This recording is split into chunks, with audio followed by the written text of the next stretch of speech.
जाए के बात करता रही तो एगो गाना बा हमार बड़े भैया अजीत भैया के लिखल गाना बा गाय गाना केहू के मतलब नहीं खेल लेकिन अजीत भैया के गाना बा ऐसे मंच पर गाओ कि चाह जाई बूता जा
सगरो धुआ धुआ उठो सगरो धुआ धुआ उठो जिंदगी में हमरा ऐसे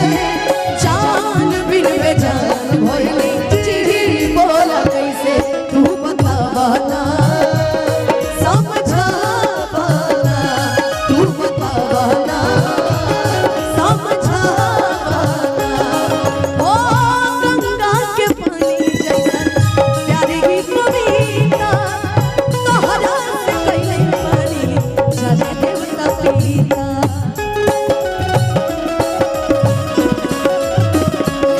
गंगा के पानी जैसा प्यारी की कविता तोहरा से कैले पानी जाने देवता पीता तोहसे पहिले केहू दिल में हमारा सुना आइल चाहे गाइल ना रहे। अच्छा मैंने हमेशा एक भोजपुरी गाने में हिंदी गाने को जोड़ने की कोशिश की हमेशा। देखो इसमें ये गाना ये लाइन तुम्हारे लिए है।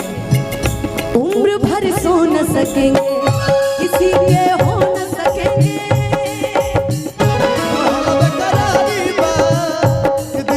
चलिए सुनो ना उम्र भर सो न सकेंगे किसी के हो न सकेंगे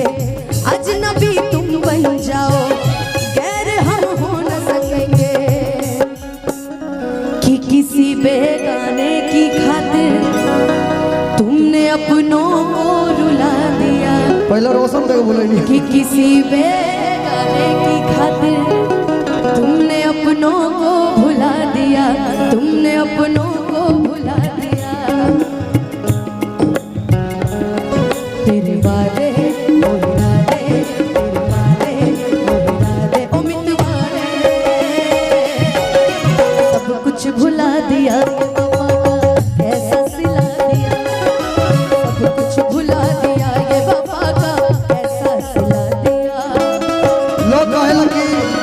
लोग कहेला कि लड़का धोखेबाज होने से होते हैं यार बिल्कुल होते हैं आज एकरा पर कल ओकरा पर परसों ओकरा पर होते हैं लेकिन कुछ जगह पर ऐसे ऐसे क्या करते हैं क्या ऐसे